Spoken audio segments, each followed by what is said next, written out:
સુરતમાં એક બાજુ ચૂંટણીનો જંગ જામી ચૂક્યો છે, જ્યારે બીજી બાજુ મતદાતાઓ મતદાનનો બહિષ્કાર કરી રહ્યા છે। અડાજણ પાલ ઈચ્છાપોર વોર્ડ નંબર 10માં આયાતી ઉમેદવારને લઈ સ્થાનિકોએ વિરોધ વ્યક્ત કર્યો હતો। સુરતમાં સ્થાનિક સ્વરાજ્યની ચૂંટણીઓને લઈ રાજકીય માહોલ ગરમાયો છે। શિસ્તબદ્ધ ગણાતી ભારતીય જનતા પાર્ટીમાં સ્થાનિકો અને લાંબા સમયથી પાર્ટી માટે કામ કરતા કાર્યકર્તાઓને ટિકિટ ન મળતા અંદરોઅંદર વિવાદ શરૂ થયો છે। સુરતમાં ભાજપ દ્વારા ઉમેદવારોની યાદી જાહેર કરતાની સાથે જ પશ્ચિમ વિસ્તારમાં એટલે કે વોર્ડ નંબર 10 અડાજણ પાલ ઈચ્છાપોરમાં અસંતોષનો જ્વાળામુખી ફાટી નીકળ્યો હતો। ઉમેદવારની પસંદગીમાં પક્ષપાત અને સ્થાનિકોની અવગણનાના આક્ષેપો સાથે 300થી વધુ લોકોએ ભાજપના મધ્યસ્થ કાર્યાલય પર ધસી ગયા હતા અને પરિસ્થિતિ એટલી તંગ બની હતી કે પોલીસનો કાફલો તૈનાત કરવો પડ્યો હતો। વિરોધ કરી રહેલા કાર્યકરો અને સ્થાનિકોનો મુખ્ય આક્ષેપ છે કે વર્ષોથી ભાજપ માટે પરસેવો પાડનારા સ્થાનિક ઉમેદવારોને બાકાત રાખી બહારના અથવા અજાણ્યા ચહેરાઓને ટિકિટ આપવામાં આવી છે।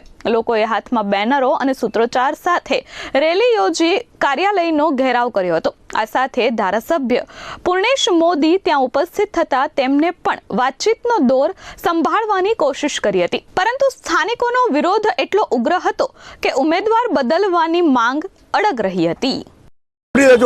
આયાથી કતાર ગામના બેન છે મીનાક્ષી બેન પોવૈયા, એને અહીંયા લાવીને મૂકી દીધી ને ભરડી રહી છે 3 મહિનાથી અહીંયા।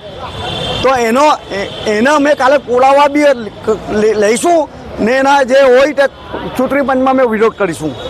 માંગણી સંતોષ આગળ શું કરશું? માંગણીની સંતોષ થાય તો ટિકિટ તો મળવાની જ નથી અમને। હવે પતી ગયો કેસ।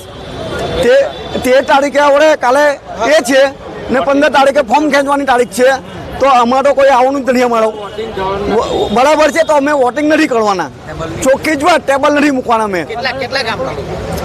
પાલ ભાઠા અડાજણ,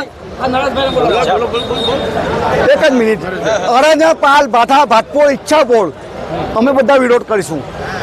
નરેશભાઈ મોહનભાઈ પટેલ ભાજપ કાર્યાલય પર ઉભા છે અને અમારો કોડી પટેલે ટિકિટ નહીં આપી, એના માટે અમારો સખત વિરોધ છે અને અમે ભાઠા ભાજપોર કોઈ પણ મતદાનના દિવસે મતદાન કરવાના નથી। અને આ કોડી પટેલે દર વખત જો આવડે કરવામાં આવતી હોય તો પછી ક્યારે આ કોડી પટેલ ટિકિટ મળશે? હવે નાની હોદ્દા પર બી ટિકિટ નથી આપતા તો પછી ક્યારે વિધાનસભામાં કોને આપવાનું અમને? Bureau report S24 news, Surat.